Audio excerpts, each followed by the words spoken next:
నమస్తే,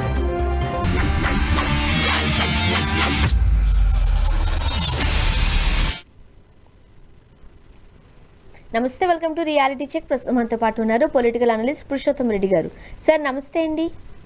నమస్తే స్వర్ణ గారు. సార్, జగన్మోహన్ రెడ్డి గారు ఎవరికి అపాయింట్మెంట్ ఇవ్వరు, ఎవరిని కలవరు, కాస్త దూరంగా ఉంటారు ప్రజలకు. ఇది సాధారణంగా జగన్మోహన్ రెడ్డి గారి దగ్గర నుంచి మేము వింటూ ఉంటాం. అదే ఆయన్ని ఈరోజు ప్రతిపక్షంలో కూర్చోబెట్టింది, పక్కన కూర్చోబెట్టింది అనేది కూడా ఉంటుంది. బట్ ఏంటో తరచుగా మీరైతే మాత్రం జగన్మోహన్ రెడ్డి గారిని కలుస్తూ వస్తున్నారు. అది అంటే ఫ్రెండ్షిప్ కొలిది కలుస్తున్నారా, రాజకీయంగా కలుస్తున్నారా, లేకపోతే మీ ప్రాంతానికి సంబంధించి అభివృద్ధి కోసం కలుస్తున్నారా, అర్థం కావట్లేదు. నిన్న కూడా మీరు కలిశారు. ఎందుకు, ఏం మాట్లాడుకున్నారు మీరిద్దరు? అంటే ఒకటి స్వర్ణ గారు, బేసిక్గా జగన్ గారిని ఎవరు కలవట్లేదని తప్పు. నిన్న నేను ఎందుకు కలిసానని చెప్తాను. ఫస్ట్ పాయింట్, నేను కలిసినప్పుడు కూడా అది ముఖ్యమంత్రి గారి కార్యాలయమా, మాజీ ముఖ్యమంత్రి గారి కార్యాలయం కూడా అర్థం కాలేదు. అంతమంది జనం ఉన్నారు. అంటే జనం అంటే ఏదో పబ్లిక్ కాదు, వివిధ రిప్రజెంటేటివ్ స్థాయి, ఒక స్థాయి వాళ్ళే. వందలాది మంది ఆయన కలుస్తున్నప్పుడు కలవలేదనే మెసేజ్ అనేది ఆ పార్టీ ఆలోచించుకోవాలి. ఎందుకంటే మనమే రోజు వందల మందితో కలుస్తున్నాడు, కలవడానికి వీలైనంత కలుస్తున్నారు, మధ్యాహ్నం భోజనం కూడా చేసే పరిస్థితి అంతా కలుస్తున్నాడు. కానీ అసలు ఎవరిని కలవట్లేదని ప్రచారం అంతా రోజు జరుగుతూ ఉంటుంది. ఇది మొదటి అంశం. నేను వ్యక్తిగతంగా కలవడానికి అంటే నేను వైసీపీ వాళ్ళకి కూడా అపాయింట్మెంట్ రాలేదనే ప్రశ్న వేశారు కాబట్టి అందరినీ కలుస్తున్నాడు సాధారణ ప్రజలు కూడా అనేది నా ఫస్ట్ పాయింట్. రెండో పాయింట్, నేను నిన్న కలిసింది మాట వాస్తవం.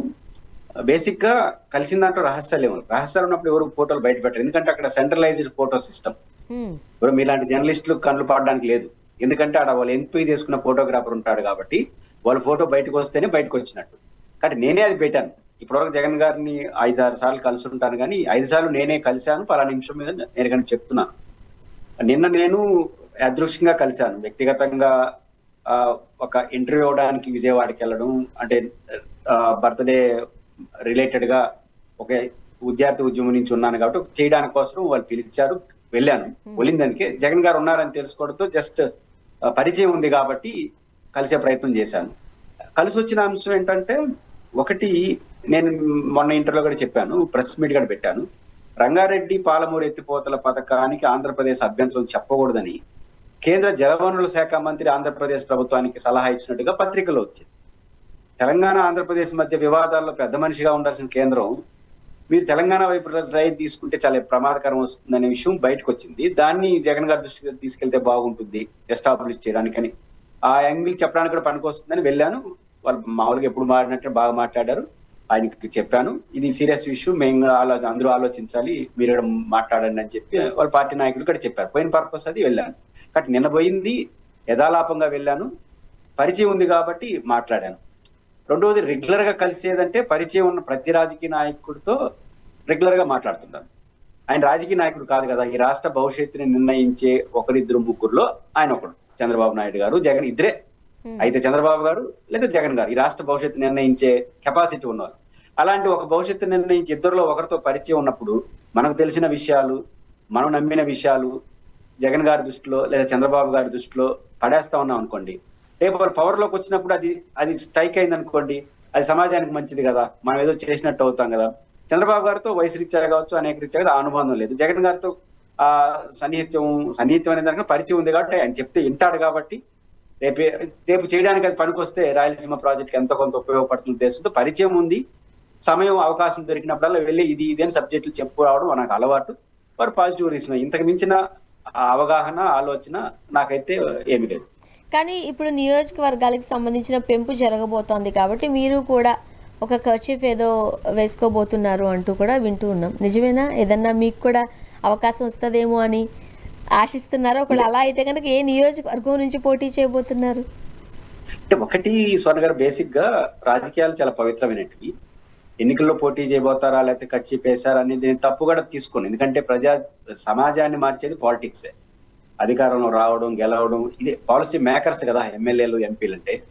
కాబట్టి అది గౌరవప్రదమైనటువంటి మాటగానే తీసుకుంటాను. బట్ నేను ఇప్పటి వరకు వ్యక్తిగతంగా ప్రత్యక్ష రాజకీయాల్లో లేను. మీన్స్ రాజకీయాల్లో లేనని కాదు, పార్టీ రాజకీయాల్లో లేను. కాబట్టి ఇప్పటి వరకు ఆలోచన రాలేదు. కాబట్టి ఆలోచన రానప్పుడు ముందస్తు ఏర్పాట్లు చేసుకోవాల్సిన అవసరం లేదు. రెండోది, నా స్వభావ రీత్యా నాకంటూ ప్రత్యక్షంగా ఒక రాజకీయ పార్టీలో పనిచేయాలని లేదా ఒక చోట నుంచి పోటీ చేయాలని ఆలోచన అంటూ వస్తే మరుక్షణం ఏదో ఒక రాజకీయ పార్టీని సంప్రదించి వాళ్ళ అంగీకారం తీసుకొని మీలాంటి జర్నలిస్ట్ ముందే నేను ఇట్లాంటి ఆలోచనతో ఉన్నాను, ఇప్పటి వరకు ఆ ప్రయత్నం చేశాను, ఆ సంతృప్తి ఇచ్చింది, రేపటి నుంచి ప్రత్యక్ష రాజకీయాల్లోకి వచ్చి ఎన్నికల్లో పోటీ చేసి గెలవడం వాడడం లాంటి దాంట్లో ఇన్వాల్వ్ అవుతాను చెప్పే చేస్తాను. ఎవరికో తెలియకుండా కట్ వేసే రాజకీయాలు అయితే చేయను. నాకు ఆలోచన వచ్చి అవకాశం కూడా రావాలి కదా, మనం అనుకుంటే అయిపోదు కదా, నాకేదో పోటీ చేయాలనుకుంటే కదా, ఒక పార్టీ కూడా ఒప్పుకోవాలి కదా, నాకు ఆలోచన రావాలి, ఒక పార్టీ ఒప్పుకోవాలి. రెండు జరిగితే నిర్మోహమాటంగా. ఎందుకంటే స్వర్ణ గారు, రాజకీయాలు మా చిత్తూరు జిల్లాలో రాష్ట్రంలో ఎవరెవరో ఎమ్మెల్యేలు ఎంపీలు పెద్ద పెద్దవాళ్ళు అయిపోతున్నారు. నాకైతే నేను ఇంటర్మీడియట్ 2వ సంవత్సరం నుంచి రాజకీయాల్లో ఉంటున్నాను, దాదాపు 30 ఏళ్ళు ప్రజా జీవితంలో ఉంటున్నాం. మనకెందుకు అర్హత లేదు, పాయింట్ ఆలోచన లేదంతే. కాబట్టి సిగ్గుపడాల్సిన విషయం కాదు. ఎవరన్నా నువ్వు ఏమన్నా ప్రయత్నం చేస్తా ఉంటే అయ్యో నాకు అలాంటి పొరపాటు ఏదోని వ్యసనం కాదు కదా, పబ్లిక్ రిప్రజెంటేటివ్ అనేది గౌరవం కదా. కాబట్టి అట్లాంటి ఆలోచన రాలేదు. వస్తే మాత్రం దానికి డీలిమిటేషన్ అవసరం లేదు. మధ్యలో 14 అసెంబ్లీ సెగ్మెంట్లు ఉన్నాయి, ఒక 4-3 రిజర్వ్డ్, మిగతా ఓపెన్ కేటగిరీ. నేను ఏ పార్టీ కాదు కాబట్టి ఏడన్నా పోటీ చేసుకోవచ్చు. చూడు అడ్డు అవుతున్నాడు, ఇది ఒక పార్టీలో రిప్రజెంటేటివ్ అనుకో వాళ్ళ అనుమతి తీసుకోవాలి. ఇప్పుడు నేను ఏ పార్టీ కాదు కాబట్టి ఏడన్నా పోటీ చేసుకుని నాకు అడ్డు అయిపోయి ఉంది. దానికి డీలిమిటేషన్ ఎందుకు జరగాలి? ఒక పార్టీలో ఉంటే డీలిమిటేషన్ అయితే ఏదో కొత్తదన్నా వస్తుందని ఆశించవచ్చు. నాకు అన్నింటిలో పోటీ చేసుకోవచ్చు. రాష్ట్రంలో ఏడ అవకాశం ఉంటే ఆడ పోటీ చేసుకోవచ్చు, రిజర్వ్డ్ నియోజకవర్గాలు తప్ప. కాబట్టి రహస్యంగా కట్ చేయాల్సిన అవసరం లేదు, డీలిమిటేషన్ తో ముడిపెట్టాల్సిన అవసరం లేదు. నాకు ఆసక్తి రావాలి, ఒక పార్టీ ఒప్పుకోవాలి. ఈ రెండు జరిగితే ఓపెన్ గానే మాట్లాడతాను. అండ్ చాలా సందర్భాల్లో మీరు మాట్లాడుతున్నప్పుడు గమనిస్తున్నప్పుడు మీరు వైసీపీకి స్టాండ్ తీసుకుని మాట్లాడుతున్నట్లుగా అనిపిస్తూ ఉంటుంది కూడా. ప్రో వైసీపీలా మాట్లాడుతూ ఉంటారు మీరు. కాబట్టి పార్టీలో జాయిన్ అయ్యే ఉద్దేశం ఏమైనా ఉందా? జాయిన్ కావాలనుకుంటున్నారా? ఇప్పటి వరకు వైఎస్ఆర్ కాంగ్రెస్ పార్టీ ముద్ర ఇంకో ముద్ర ఎందుకు పడుతుందంటే స్వర్ణ గారు, బేసిక్ గా మీరు ఇప్పుడు జర్నలిస్ట్ గా మీడియాలో పనిచేస్తుంటారు. మీరు పీపుల్స్ జర్నలిస్ట్ గా, పీపుల్ మీడియా హౌస్ గా ఉండాలనుకుంటే మీరు ప్రతిపక్ష పాత్రే పోషించాలి, అంతే కదా. జర్నలిస్ట్ అంటే ప్రతిపక్షం. ప్రతిపక్షం మీట్ నాట్ వైసీపీ, ప్రజల గొంతుక. ప్రజల గొంతుక అంటేనే అర్థం అధికార పార్టీకి వ్యతిరేకం. ఆటోమేటిక్ గా మీరు ప్రతిపక్ష పార్టీ అయిపోతారు. మీ ఉద్దేశం అధికారంలో జరిగిన తప్పులు ఎస్టాబ్లిష్ చేయడం. అధికార పార్టీలో తప్పులు ఎస్టాబ్లిష్ చేయడం అంటే దాని పని ఉడితే ప్రతిపక్షం. ఆటోమేటిక్ గా ప్రతిపక్షానికి అది లాభం చేకూరుస్తుంది. ఆటోమేటిక్ గా మీరు వైసీపీ మీ వెనకాల ఉందని వేస్తారు. మనం కూడా ప్రతిపక్ష పాత్ర పోషించాల్సిన పాత్రే ప్రతిపక్షం కాదు కానీ ప్రజల సమస్యలు రిప్రజెంట్ చేసినాం అనుకోండి, ఆటోమేటిక్ గా అధికార పార్టీకి వ్యతిరేకం, అధికార ప్రతిపక్షానికి అనుకూలం ముద్రేసేస్తారు. ఇది మొదటి ప్రాబ్లం. రెండో ప్రాబ్లం నాకెందుకు వచ్చిందంటే, నేను 5 ఏళ్ల పాటు జగన్ గారు అధికారం ఉన్నప్పుడు రాజధాని అనేది పెద్ద ఇష్యూగా మారింది. మీకు తెలుసు కదా, 5 ఏళ్ళు అమరావతి చుట్టూ నడిచింది రాజకీయం అంతా. నేను రాజధానితో ముడిపడి రాయలసీమకు రాజధాని కావాలని కోరుకునే వ్యక్తి. నేనేమో టెక్నికల్ గా 2014 నుంచి మా రాయలసీమకు అన్యాయం జరిగిపోయింది, రాజధాని కావాలని మాట్లాడిన వాడిని. ఉద్యమం అంతా రాజధాని ఉద్యమం నడుస్తా ఉంది. మూడు రాజధానుల కాన్సెప్ట్ జగన్ గారు తీసుకొచ్చాడు. మాదేమో 3 రాజధాని కాన్సెప్ట్ కాదు, రాయలసీమకు రాజధాని రావాలి, కనీసం కొన్ని కార్యాలయాలను రావాలని మా డిమాండ్. రాజధాని రాకపోతే జగన్ గారు 3 రాజధానుల భాగంగా హైకోర్టు అన్నాడు. కాబట్టి లైన్ ఒరిగిపోయింది. మా కాన్సెప్ట్ ఒకటే, బట్ జగన్ గారి కాన్సెప్ట్ దానికి తగిలింది. దాంతో ఏమైంది, 5 ఏళ్ళు అదే నడిచింది. నేను ఈ 5 ఏళ్ళు ఏ డిబేట్ తీసుకున్నా రాజధాని చుట్టూనే ఉంటుంది నా డిబేట్లు. అంటే నేనని కాదు, మీరు ఎవరు పిలిచినా రాజధాని సబ్జెక్ట్ కూడా పిలుస్తారు. రాజధాని సబ్జెక్ట్ లో నేను 3 రాజధానులు సమర్థించాను. ఎందుకు, రాయలసీమ కనీసం హైకోర్టు అయినా వస్తుంది, కొన్ని కార్యాలయాలు వస్తాయని ఆశతో. అదేమైంది, చివరకు అది వైసీపీగా మారింది. అంటే ఒక 5 ఏళ్ల పాటు నడిచిన ఉద్యమంలో నేను ఒక లైన్ తీసుకున్నాను. ఆ లైన్ వైసీపీకి అనుకూలంగా ఉన్న నేపథ్యంలో, వైసీపీకి అనుకూలం కాదు, మా లైన్ వాళ్ళకి ఉపయోగపడవచ్చు. అందువల్ల నన్ను కూడా ఆ ఖాతాలో వేసేసినారు. ఇప్పుడు ప్రతిపక్షం ఉన్నప్పుడు యాక్టివ్ ఉంటే ఈ ఖాతా కొనసాగుతుంది. వాళ్ళకి యాదృశ్చికంగా జరిగిన పరిణామాలు ఆ ముద్రేసింది తప్ప అనుబంధం వైసీపీతో రాజకీయంగా లేదు. ఉంటే నేను ఖచ్చితంగా చెప్తాను. వ్యక్తిగత పరిచయం జగన్ గారితో ఉంది కాబట్టి అవకాశం ఉన్నప్పుడు ఖచ్చితంగా, ఎప్పుడు ఆయన అవకాశం ఇచ్చినా పోయి ఏదో ఒక అంశం మీద ఆయన బుర్రలో ఒక ఏసేసి వచ్చేదానికి పోయినప్పుడల్లా 5 పేజీలు 10 పేజీలు నోట్ తీసుకెళ్తున్నాను. ఎప్పుడు 10 పేజీలు తక్కువ తీసుకురావా అని అంటుంటాడు. తప్పదు కదన్నా, నీ ఇస్తే వస్తుంది అని చదువుతుంటాడు. ఆయన బుర్రలో కనీసం మేము చెప్పే విషయాలు వెళ్తే రేపు భవిష్యత్తులో ముఖ్యమంత్రి అయితే ఆ మంచి పనులు జరిగితే నేను ఈ పని చేయించాలన్న సంతృప్తి కోసం వెళ్తున్నాను. బట్ అది రాజకీయ అవసరం. రాజకీయ నాయకులకు సంబంధించి ఎందుకు ఎవరిని ఎప్పుడు కలవరు మీరు? నేను అనేక సందర్భాల్లో అనేక రాజకీయ పార్టీ, ఉదాహరణకు వైసీపీ పార్టీలో ఎప్పుడు నేను క్లాసులు చెప్పలేదు. బీజేపీ పార్టీ వాళ్ళకి 2 జిల్లాలపై క్లాసులు చెప్పొచ్చాను, అది ఎక్స్పోజ్ కాలేదు. బీజేపీతో నేను చాలా విషయాలు విభేదిస్తాను. అనంతపురం, చిత్తూరు జిల్లా నీటి ప్రాజెక్టుల పైన అది కూడా వాళ్ళు వర్క్ షాప్ పెడితే, పార్టీ జిల్లా క్లాసులు పెడితే నేను బీజేపీ వాళ్ళకి క్లాసులు చెప్పొచ్చాను. ఇంకా పెద్ద అనుబంధం కదా. ఇక్కడ జగన్ గారిని కలిసి వస్తున్నాను, వాళ్ళకి బీజేపీ క్లాసులు చెప్పొచ్చా, తర్వాత ఒకరిద్దరు తెలుగుదేశం నాయకులతో నేను రిప్రజెంటేషన్ ఇచ్చాను, లోకేష్ గారు యువకాలంలో ఏం కోరుకుంటారంటే రిప్రజెంటేషన్ ఇచ్చాం. అంటే పాయింట్ ఏంటంటే మీరు అనడానికి ఒక కారణం ఈయన బిగ్ బాస్. జగన్ గారిని కలిస్తే వచ్చినంత ఇంపాక్ట్ నేను ఇప్పుడు చెప్పే ఏం చెప్పినా రావు. ఎందుకంటే ఆయనకున్న పర్సనాలిటీ అలాంటిది. ఆయన కలిస్తే ఏమో ఉంటుందేమో, మీరు అన్నట్టు ఒక అపోహ ఉంది కదా, జగన్ గారు ఎమ్మెల్యేలకే పెద్ద కలవడు, మంత్రులు కలవడు, ఈయన మాత్రం రెగ్యులర్ కలిసిపోతున్నాడు అనే చర్చ వస్తుంది. ఆయన కలవడానికి ముద్ర పడిపోయింది కాబట్టి మేము కలిసినప్పుడు ఆ ముద్ర మా మీద వేస్తారు, మీకు మాత్రం స్పెషల్ అని. జగన్ గారిని ఇప్పటి వరకు నేను పోయిన ఇప్పుడు ఎప్పుడో ఒకటి గమనంలో పెట్టుకోండి, సీరియస్ గా రాజకీయాల్లో స్వర్ణ గారు, రాజకీయ నాయకులు పదే పదే ఒకరిని కలుస్తున్నారంటే వాళ్ళు చెప్పే విషయాల పట్ల ఆసక్తి ఉండడం తప్ప రాజకీయ కోరికలు ఉండేవాడిని ఎవడు తొందరగా కలవడు. పోయిన రాజకీయ కోరికలు ఉన్నాయనుకో, నాకు ఎమ్మెల్యే సీట్ కావాలి, నాకు అది కావాలని అనుకో, అది తీర్చలేడు. మనం పోయేదంతా రాయలసీమలో ఆ ప్రాజెక్ట్ కడితే బాగుంటుంది, ఇదంతా ఆయన ఏముంది అంత వింటాడు, ఎన్నిసార్లు వింటాడు, ఒక గంటనే వింటాడు. ఇప్పుడు ఆయన ఇప్పుడే వేయాల్సిన అవసరం లేదు కదా. కాబట్టి మాలాంటి వాళ్ళు మాట ఒకసారి వింటారు. కాబట్టి జగన్ గారిని నేను ఇప్పటి వరకు కలిసిన ప్రజలు ఒకే కోరిక అడిగాను, ఆయన ఆ కోరికని యాక్సెప్ట్ చేశాడు. ఆ కోరిక ఏంటంటే మీరేం కావాలి మా నుంచి అన్నాడు. అన్న ఒకటే అన్నా, ముఖ్యమంత్రి ఉన్నప్పుడు అట్లా కలిసే అవకాశం లేకపోయినారు, రేపు మళ్ళీ ముఖ్యమంత్రి అయినా ఇప్పుడు ప్రతిపక్షంలో ఉన్నా ఇప్పుడు ఏ విధంగా వచ్చి మీకైతే సమస్యలు చెప్తున్నామో మేము నచ్చిన విషయాలు మీకు నేరుగా చెప్పుకునే యాక్సెస్ కావాలి. ఇప్పుడు కాదు, 5 ఏళ్ళు ఎట్లా పోతున్నాను, రేపు పవర్లోకి వచ్చినా కూడా యాక్సెస్ కావాలి. యాక్సెస్ మీన్స్ ఇది చేస్తే రాష్ట్రానికి ముఖ్యంగా మా రాయలసీమకు లాభం అని నేను భావిస్తాను. అది చెప్పుకునే అవకాశం గెలిచినా కూడా ఇస్తారా, నాకు కావాల్సినది ఒకటి అన్నాను. బ్రహ్మాండంగా ఇస్తాం, ఎందుకంటే అది చాలా న్యాయమైన కోరిక, ఇస్తాం, మాకు కూడా మంచిదే కదా, రెగ్యులర్ గా వస్తుండ్రు అన్నారు. అంటే నేను కోరికిన ఏకైక కోరిక అది, ఆయన అది తీర్చేసినాడు. జరుగుతుంది, రేపు నిలబెట్టుకుంటాడు అనుకుంటున్నా పవర్లోకి వస్తే. కాబట్టి నా కోరిక అదే కాబట్టి తీర్చాడు. దీంట్లో రాజకీయ స్వార్థం అంటూ ఏమీ లేదు. ఓకే సార్, ఒకసారి మనం ఏపీ రాజకీయాల గురించి మాట్లాడదాం.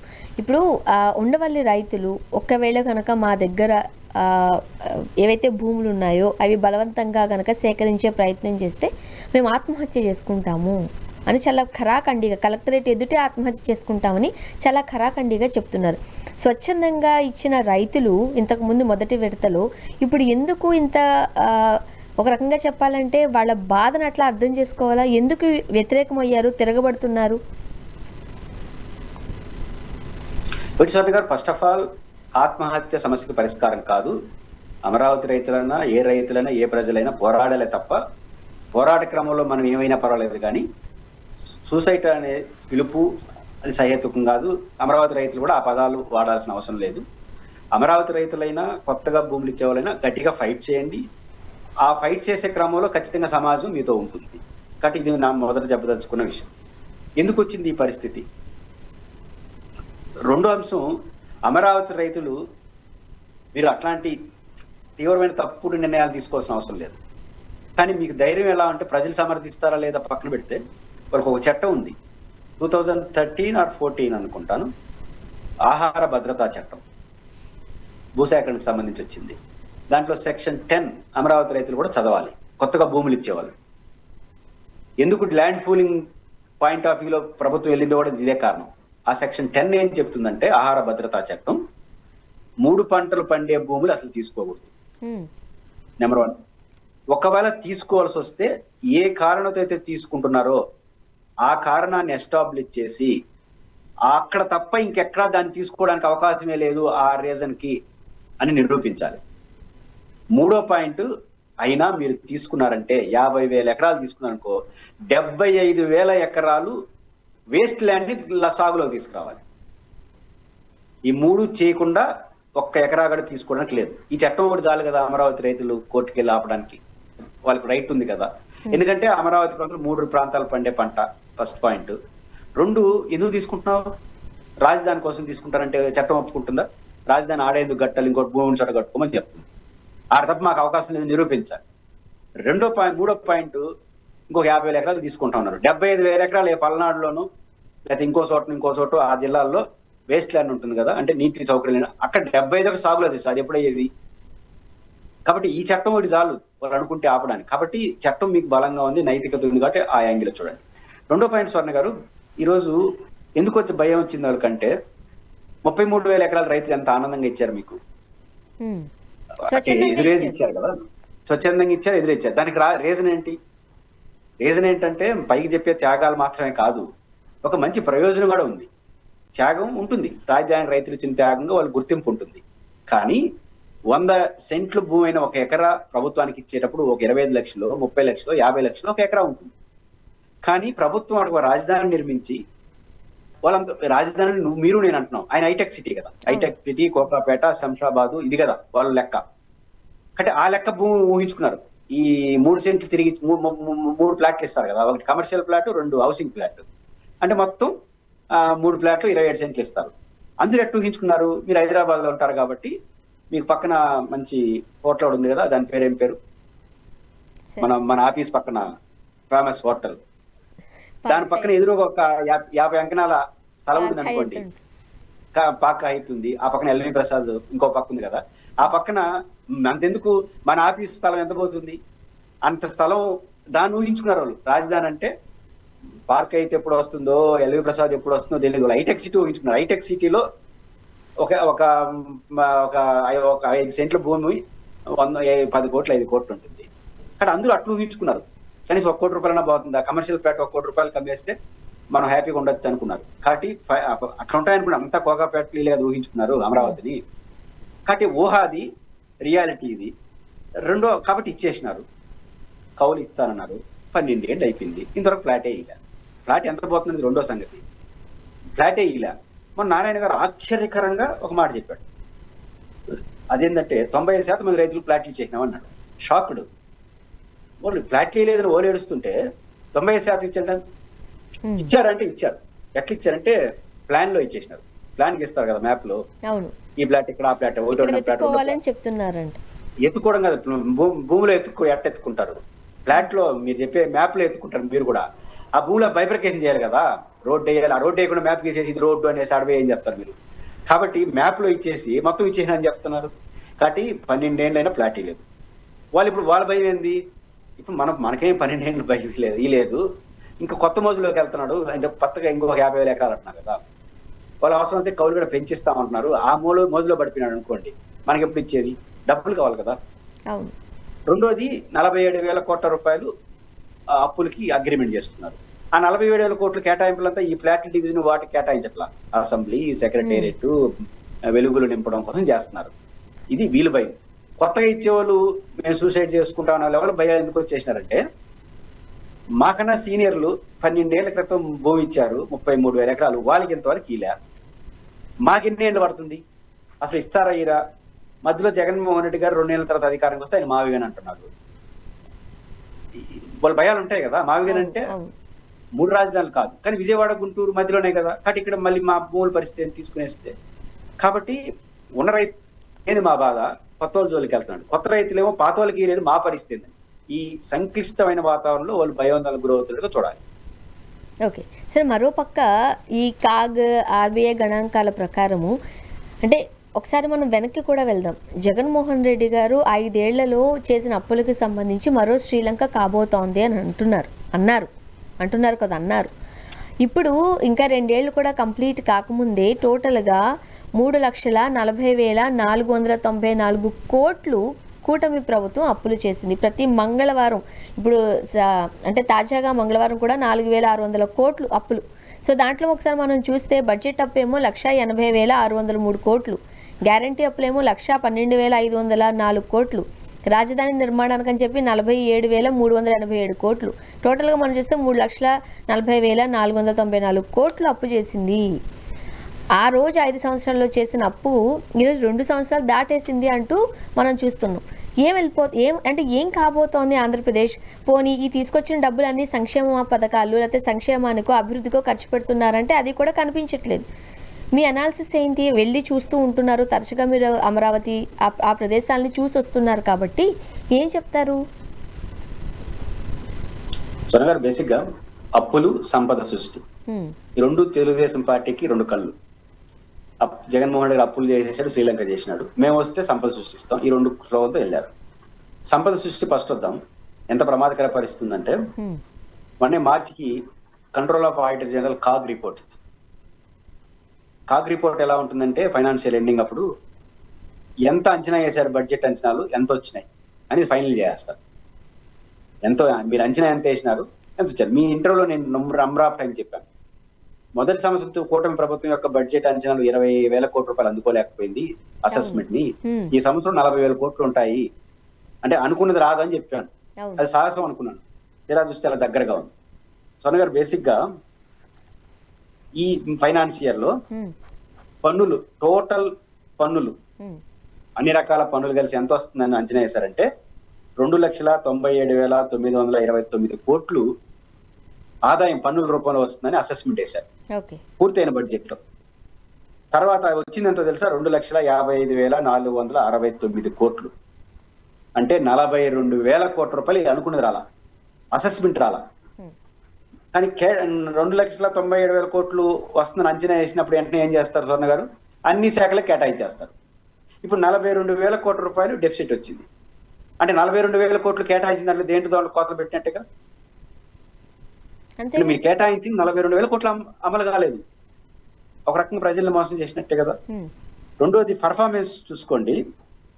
ఈ ప్రభుత్వం పర్ఫార్మెన్స్ 85.7% వాళ్ళ అంచనాల్లో. జగన్మోహన్ రెడ్డి గారు end of the year performance 92.70%. అంటే పర్ఫార్మెన్స్ ఎంత బాగుంది మీది. ఇంకా తమాషా చూడండి, మద్యపానం అమ్మకం వల్ల 27,000 కోట్ల రూపాయలు అంచనా వేశారు, ఆచరణ వచ్చింది 18,000 కోట్లు. ఈసారి 34,000 కోట్లు అసలు అంచనా వేస్తున్నారు. అది ఎట్లా 9,000 కోట్లు మధ్యలో కూడా ఆదాయం రాల. అంటే వీళ్ళు అంచనా వేయడమే తప్పుదారి పడుతుంది కదండి. అంటే అంచనా రాంగ్ వేయడంలో ఎస్టిమేషన్స్ వేస్తున్నారు. రాంగ్ ఎస్టిమేషన్ అనేది 10%. అసలు కథ ఏంటంటే బడ్జెట్ ఎక్కువ అసెస్మెంట్ చేస్తే కేటాయింపులు అందరూ చేసేవచ్చుగా. స్వర్ణ గారు నాకెంత కేటాయిస్తారు అంటారు, కరెక్ట్ బడ్జెట్ వేస్తే మిమ్మల్ని ఒప్పించాలి, తప్పదండి ఇది పరిస్థితి అని. బడ్జెట్ ఎక్కువ వేసి మీకు 10,000 అని అనుకోండి, హ్యాపీగా పోతారు. చివరికి వచ్చేసరికి 5,000 అమలు కాదు. ఎందుకు అమలు కాదు, ఆదాయం వస్తే కదా. ఇట్లాంటి దానికోసం ఏంటి బడ్జెట్ అంచనాలు పెంచితే అప్పులు కూడా కొంచెం ఎక్కువ తీసుకుని కోసం, అప్పుల కోసం జనాన్ని మెప్పించడం కోసం తప్ప రియాలిటీ కాదనేది క్లియర్ గా అర్థం అవుతుంది.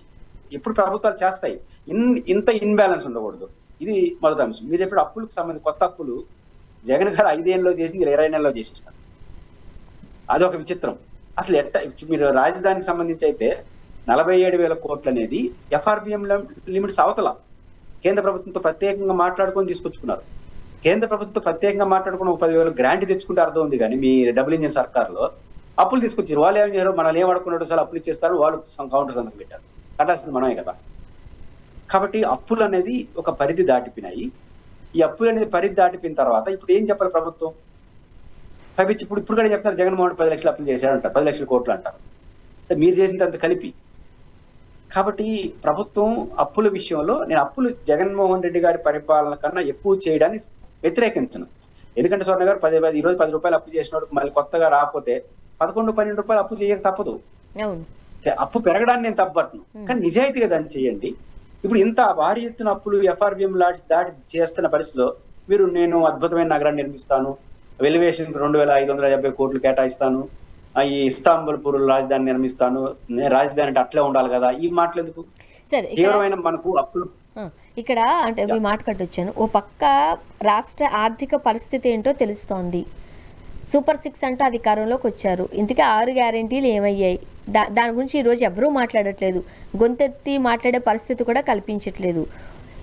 ఇన్ని సమస్యల పట్ల ఒక విచిత్రమైన ప్రపోజల్ని తీసుకొస్తున్నారు.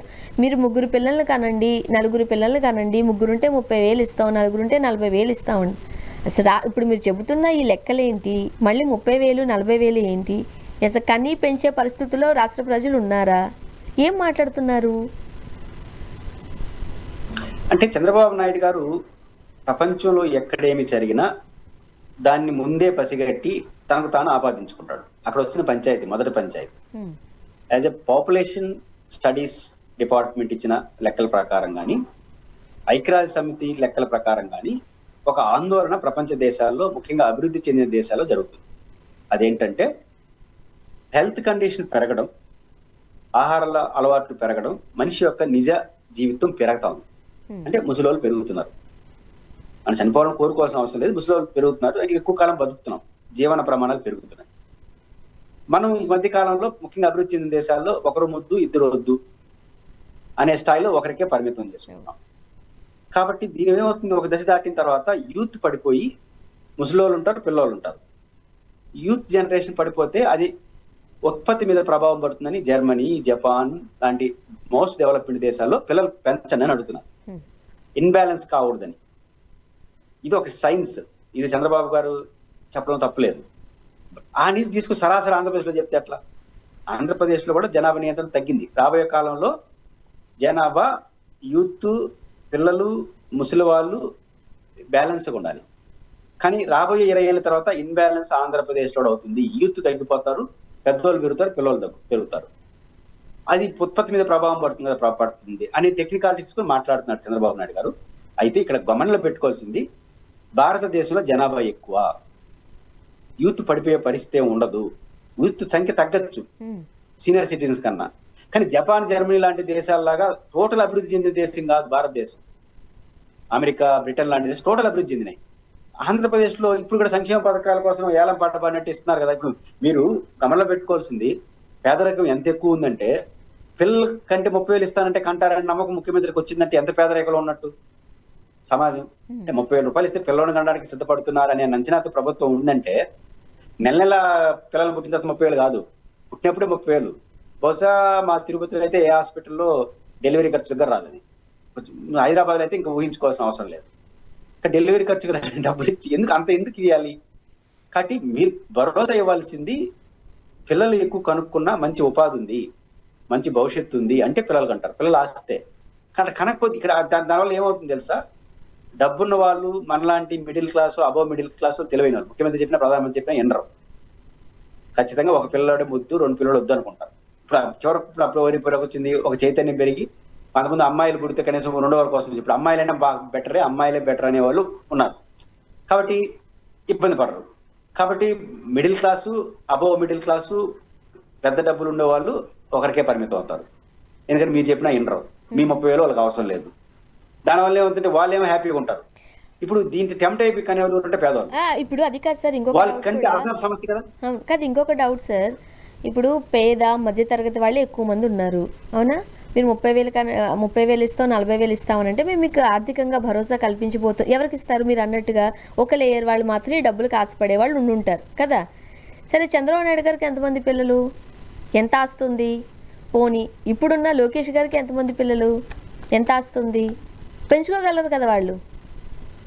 10 మంది పిల్లలన్నా పెంచగలరు. జనాభా పెరుగుదలకు పేదరికం ఒక కారణం భారతదేశ స్టడీస్ వచ్చేది. ఎందుకంటే డబ్బున్నాడు మీ చంద్రబాబు గారు, ఎందుకంటే నాకు 2 పిల్లలే, ఒకరు లేదా 2, ఆ పైన మనం ఒప్పుకోము.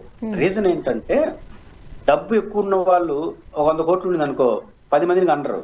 100 కోట్లు ఉంటే, 3 ఉంటే 30 కోట్లు ఇవ్వాల్సి వస్తుందేమని, 2 ఉంటే 50 కోట్లు ఇవ్వచ్చు, ఒకడే ఉంటే 100 కోట్లు రాజు అవుతా, అట్లా ఆలోచిస్తాం మనం. కానీ పేదవాడికి ఆస్తే పిల్లవాడు. రీజన్ ఏంటంటే, వాళ్ళకి ఆస్తిలే లేదు. కాబట్టి 2 ఉంటే 2 కూలికి పోతారేమో, 3 ఉంటే 3 కూలికి పోతారేమో, పొరపాటున మనం ఆరోగ్య సమస్య ఎవరైనా చనిపోతే మన పరిస్థితి, మన పిల్లలే ఉండరేమో, భయాలు ఉంటాయి కదా. రేపు ఏదైనా తీవ్ర ఆరోగ్య సమస్యలు వస్తే పిల్లలు లేకపోతే ఏంటి పరిస్థితి, ఇవన్నీ ఉంటాయి. కాబట్టి పేదల్లోనే ఎక్కువ ఉంటుంది. మీరు ఇట్లాంటి మాట్లాడితే మళ్ళీ ఎక్కువ పేదలకు అన్నారనుకోండి, మరింత పేదరికం పెరుగుతుంది, క్రైసిస్ లోకి వెళ్ళిపోతారు. పెంచగలిగి 10 మంది సాకగలిగిన వాళ్ళేమో అసలు ఒకరు కూడా పైన పోరు, ఎందుకంటే వాళ్ళు తెలివైన వాళ్ళు. కాబట్టి ఈ ఇన్బ్యాలెన్స్ ఉన్న భారతదేశంలో అట్లాంటి ప్రసంగాలు చేస్తే ఏమవుతుంది, అది ప్రతిపక్షాల ముందు చులకనగా మారుతా ఉంది. ఇంక ప్రతిపక్షాలకు ఆయుధం దొరికింది. అప్పుడు రామానాయుడు గారు చెప్పారు కదా, 1కి 15, 2కి 30, 3కి 40, అట్లా. మరి మీరు కూడా 1కి 30, 2కి 30 అంటే అది ఏమి సంఖ్య? అంటే చంద్రబాబు గారు సైన్స్ చెప్తున్నాడు, జర్మనీలోనో జపాన్లో చెప్పాల్సిన ఆంధ్రప్రదేశ్లో చెప్తున్నాడు. అది పంచాయతీ. దాని రాజకీయంగా కొన్ని ఇబ్బందులు వస్తున్నాయి కాబట్టి అనవసరంగా క్రైసిస్ లోకి వెళ్తున్నాడు. మరోపక్క పవన్ కళ్యాణ్ గారు మళ్ళీ కొత్త స్లోగన్ వినిపిస్తున్నారు అంటున్నారు. జై అమరావతి కాదు, జై ఆంధ్ర అనండి అంటున్నారు. చంద్రబాబు నాయుడు గారి ధోరణేమో అది జై అమరావతి అన్నట్టుగా కనిపిస్తోంది అంటున్నారు. ఏంటి కూటమిలోనే భిన్నాభిప్రాయాలు? జై అమరావతి అయినా తప్పలేదు, జై రాయలసీమ అన్నా తప్పలేదు, జై ఉత్తరాంధ్ర అన్నా తప్పలేదు. ఎవరు జైలు కొట్టుకోవచ్చు, అది పెద్ద ఇబ్బంది ఏం లేదు. అని జై అమరావతి వద్దు, జై ఆంధ్రప్రదేశ్ ఎందుకు అంటున్నాడు నాకైతే అర్థం కాదు. అది డైరెక్ట్ చెప్పొచ్చు కదా. అమరావతి వరకే పరిమితం కాకూడదు ప్రభుత్వం అని మీరు చెప్పదలుచుకుంటే అది డైరెక్ట్ గా ముఖ్యమంత్రితో మాట్లాడండి. ఒక రాంగ్ మెసేజ్ వెళ్తా ఉంది ముఖ్యమంత్రి గారు, మనం అమరావతికి పరిమితం అవుతున్నాము, ఆంధ్రప్రదేశ్ పరిమితం కాబట్టి మనం ఇంకా మార్చుకోవాలి అని చెప్పండి. 47,000 కోట్లు తీసుకొచ్చి అక్కడ పెడుతున్నారు. అట్లా ఒక చోట పెట్టేది ఎందుకు? ఆంధ్రప్రదేశ్ మొత్తం మీద మనం డబ్బులు స్పెండ్ చేసి మంచి డెవలప్మెంట్ చేస్తే బాగుంటుంది. ప్రభుత్వ పాలసీలు మార్చుకోవాలి. ప్రభుత్వ పాలసీలు మార్చుకోవాల్సిన మీరు వచ్చి జై అమరావతి, జై ఆంధ్రప్రదేశ్, జై అమరావతి, జై ఆంధ్రప్రదేశ్ కాదు. జై అమరావతి అంటే ఏం తప్పులేదు. బట్ జై ఆంధ్రప్రదేశ్ ఏమనాలంటే ఆంధ్రప్రదేశ్ మాత్రం వైట్గా చూడాలి, ఆంధ్రప్రదేశ్ మొత్తం అభివృద్ధి, అందుకోసం జై ఆంధ్రప్రదేశ్ అనాలి. అది మీ కాన్సెప్టా? లేదా పేర్లు బాగుండదు, మరి జై అమరావతి అంటే 19 గ్రామాలే, కాబట్టి జై ఆంధ్రప్రదేశ్ అంటే ఆంధ్రప్రదేశ్ మొత్తం అని చెప్పడం కోసం మనం అవసరం లేదు, అంత అవసరం లేదు. ఏ ప్రాంతానికి ఆ ప్రాంతం, ఏ ఊరోడు కా ఊరోడు మా ఊరు జై అని కొట్టుకుంటే ఆ ఊరి మీద ప్రేమ అనుకుంటాం, పోయిందే ఉంది, ఆ ప్రేమ తప్ప. కానీ పవన్ కళ్యాణ్ గారు ఏదో చెప్పాడు అనుకుంటాడు. ఆయన జై అమరావతి అన్నావా, జై ఆంధ్ర అన్నావా, ఏమంటాడో తెలియదు. కానీ ఆయన ఒక పుస్తకాన్ని ఆవిష్కరించాడు, రాజధానికి ముడిపడింది, ఎవరి రాజధాని అమరావతి అని. ఐవీఆర్ కృష్ణారావు గారు రాసిన పుస్తకాన్ని ఆయనే ఆవిష్కరించి ఆ పుస్తకం చాలా బాగుందని చెప్పాడు. ఆ పుస్తకాన్ని మీరు జై జై ఆంధ్రప్రదేశ్, జై అమరావతి కాదు మీరు అనాల్సింది, జై ఎవరి రాజధాని అమరావతి పుస్తకం అని చెప్తానండి రేపటి నుంచి.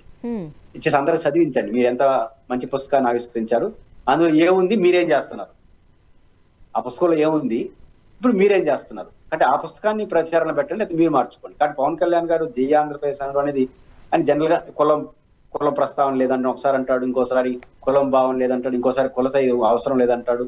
ఒక సినిమాటిక్ గానే మాట్లాడుతుంటే అనిపిస్తుంది తప్ప ఒక ప్రాక్టికాలిటీస్ అయితే నాకు కనపట్లేదు. ఒకవేళ మీరు అన్నట్టు చంద్రబాబు గారు డ్రీమ్ అమరావతి, జై అమరావతి కాబట్టి ఏడో ఒకసారి అసంతృప్తి చెప్పడం కోసం జై ఆంధ్రప్రదేశ్ అన్నాడా అని చూద్దామంటే నాకైతే ఇప్పుడు ఆయన అసంతృప్తి ఉన్నా మనసు దాటి వచ్చే పరిస్థితి లేదు. ఎందుకంటే ఇంకా 15 ఏళ్ళు సావాసం చేయరు, నువ్వు కేటరక్ అంతా చెప్పేసి మీకు అప్పుడే కోపం వస్తే ఎట్లా, ఇంకా 15 ఏళ్ళు ఎట్లుంటారు. కాబట్టి కోపం కాదు, ఏమీ కాదు, ఏదో జనరల్ గా చెప్పాడేమో అనుకుంటున్నాను. కూటమిలో చీలిక రాబోతోందా అనే డౌట్లు కూడా ఉన్నాయి, చూద్దాం ఏం జరగబోతుంది. బీజేపీ అనుకోవచ్చు కానీ ఆయన అనుకో. చూద్దాం. థ్యాంక్ యూ సో మచ్ అండి, మీ అభిప్రాయాలు పంచుకున్నారు. Thank you. ఇది వాళ్ళ రియాలిటీ చెక్. Stay tune.